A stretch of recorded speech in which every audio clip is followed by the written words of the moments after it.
Hi, JD here from the Institute of Wow, and I'm here with a good pal of mine, Danny McMaster. Hi, Danny. How are you, JD? Look, the reason Danny is here is because I think, okay at this marketing thing.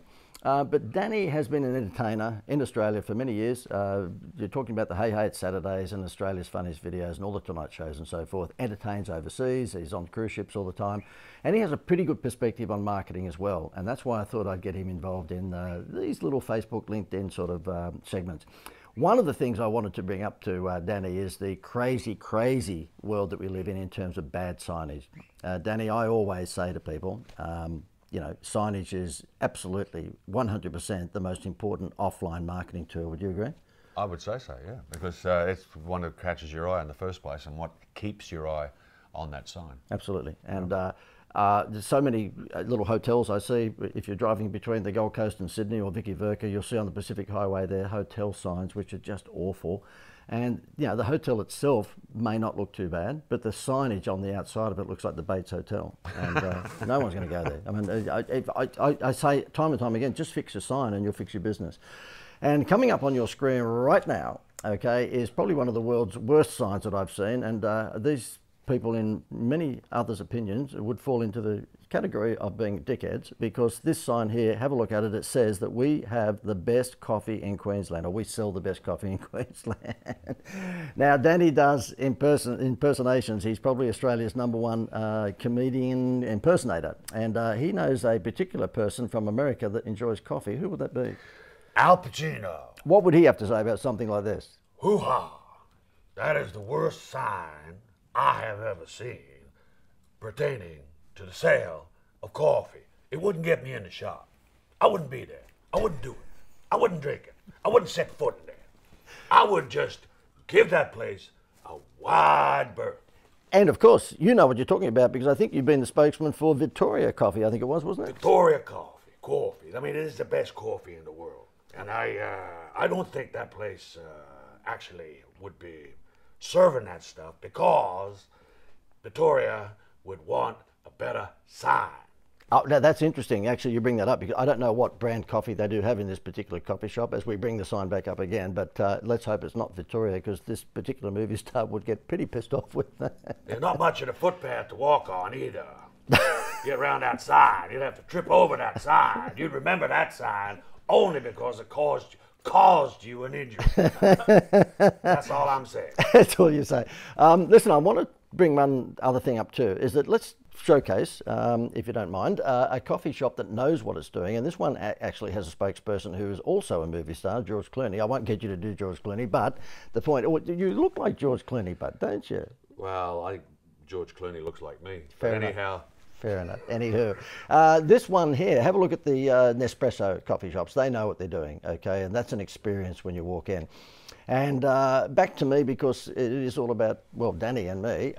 Danny, experiences, you know, experience marketing. You know that when you go to Disneyland, it's all about the experience. The first thing we do when we get home from Disneyland is tell everyone about the experience, how nice all the staff was and how clean the park was, and basically they couldn't be any kinder. Then you talk about the rides. You talk about Space Mountain and, you know, the other roller coasters or whatever the other rides are. You will talk about those secondly to the experience. When you're putting on a show, and you've done gazillions of them here and overseas, is it all about the experience? I mean, it is, isn't it? It is. It's about making I had a fellow tell me a long time ago, he said, you have to make your show an experience so that people come to the, and they get something that they don't get at another show perhaps, that you give them something unique, or at least in the presentation of it, something that's unique. And I'm always conscious when I'm producing a show, when I'm writing a show, putting a show together, as to make it interesting. Don't want to belabor on too much of a routine or a particular subject for too long.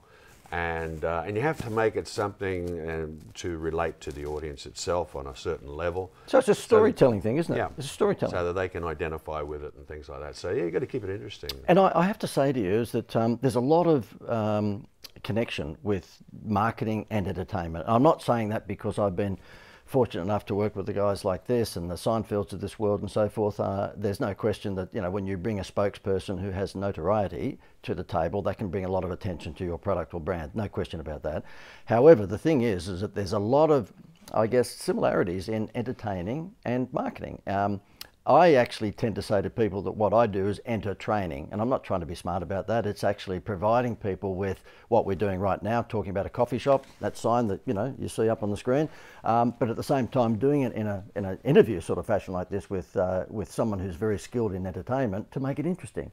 So if you've got any product or service and you are not communicating the benefits of that in an interesting way, then you ought to think again.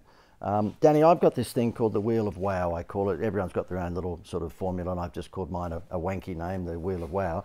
But it's got 5 components, and they are, number one, you've got to identify your most profitable customer. And you were saying to me that you make most of your money through big casinos and big clubs because they're willing to pay a reasonable budget. That's right. Whereas if you were to go down to the little bowling club, they don't have the budget for an entertainer the size, the stature of Danny. And so he's identified that casinos and big clubs are his most profitable audience. Number 2, you've got to create a wow factor to take their eyes off your price. Now, in my instance, of course, my wow factor is this direct response marketing. In your case, it's the incredible impersonations that you do across the board. And I'm going to throw it at you. Bugs Bunny. What's up, Doc? I've been looking for there's some carrots, some cut price carrots. Can you get them at Woolies or Coles? I'm not sure. I took a wrong turn at Albuquerque, ended up on this video. Now, you see, can you imagine if Danny has that on his website and he's got then Sylvester Stallone after well, just one, please. Hey, you. Don't forget to go out and see Rambo. That was the other guy I created, right? We played that goat game on the horses. I love that. So you can see if he has that on his website and he's creating a wow factor, which is the incredible talent that he has with voices, then that takes anyone's eyes off the price that he's charging. Number 3, you've got to use the problem solution scenario, and that is tell them their problem and then give them the solution. Now, Panadol and Nurofen are very good at that. If you've got a headache, take the tablet, it's gone. Okay. Number 4, you've got to absolutely have a good website. Okay, you've got to be very, very clever with your website because guess what? That's your director of first impressions now. And the 5th component of the Wheel of Wow is repetitive trade. You want to be booked back at that casino and back at that club on a regular basis, so therefore you've got to be able to give them some sort of incentive for you to come back next year or next month or whatever it might be. And in your instance, if you don't have repetitive trade linked to your products or service, then you start thinking about the Netflix model, okay? Think about how you can get people to come back and back and back. Generally speaking, it's through a reward system, okay? I think your repetitive trade reward system is that if they book you again next month or next year, you'll give them 2 more voices.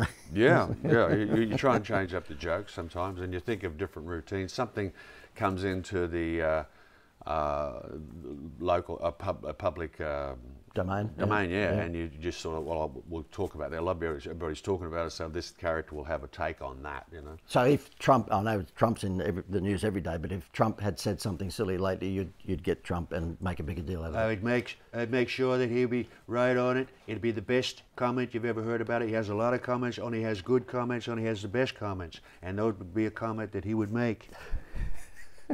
He always sounds to me like he's a cross between JFK and Jimmy Cagney. And Jimmy Cagney, right too.